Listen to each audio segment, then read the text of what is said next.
Le continent africain demeure exposé à diverses crises, parmi lesquelles l'insuffisance alimentaire causée par la faible productivité agricole, mais également des événements extrêmes de plus en plus fréquents comme les inondations, l'avancée de la sécheresse ou encore les cyclones et les autres conséquences des changements climatiques.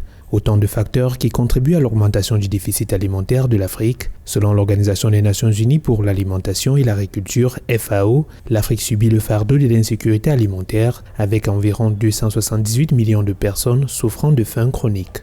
Teams on the ground report that people are already dying. Les équipes sur le terrain rapportent que des personnes meurent déjà de faim. Plus de 18 millions de personnes en Somalie, en Éthiopie et au Kenya sont déjà au bord de la famine. La moitié d'entre elles sont des enfants et des femmes. Pourtant, la crise a attiré l'attention et les fonds sont désespérément nécessaires. Funding is desperately required.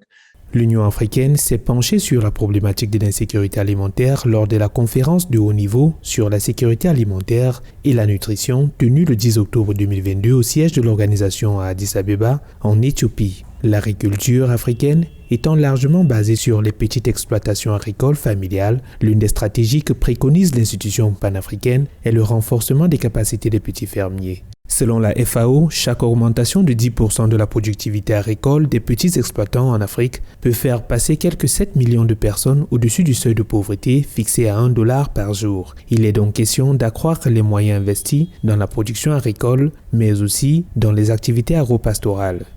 There was a need to take immediate action to ensure that Africa doesn't suffer from the loss of 30 million tons of food.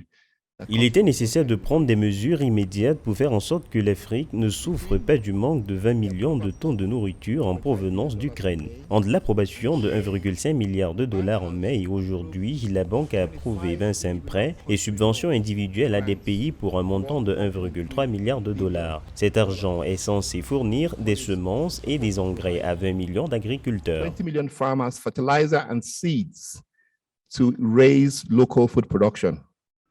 Entre autres stratégies et politiques, l'Union africaine compte accélérer le développement infrastructurel du continent et implémenter le programme détaillé de développement de l'agriculture africaine, PEDA, une initiative inscrite dans l'agenda 2063 et qui vise à aider les pays africains à éliminer la faim et à réduire la pauvreté en augmentant la croissance économique grâce à un développement axé sur l'agriculture.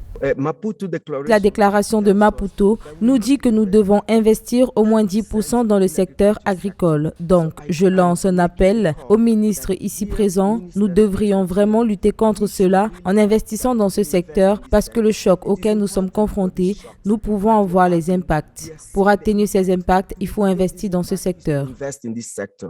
En Afrique, malgré les énormes richesses naturelles et la main-d'œuvre abondante, quelques 239 millions de personnes souffrent de malnutrition selon la FAO.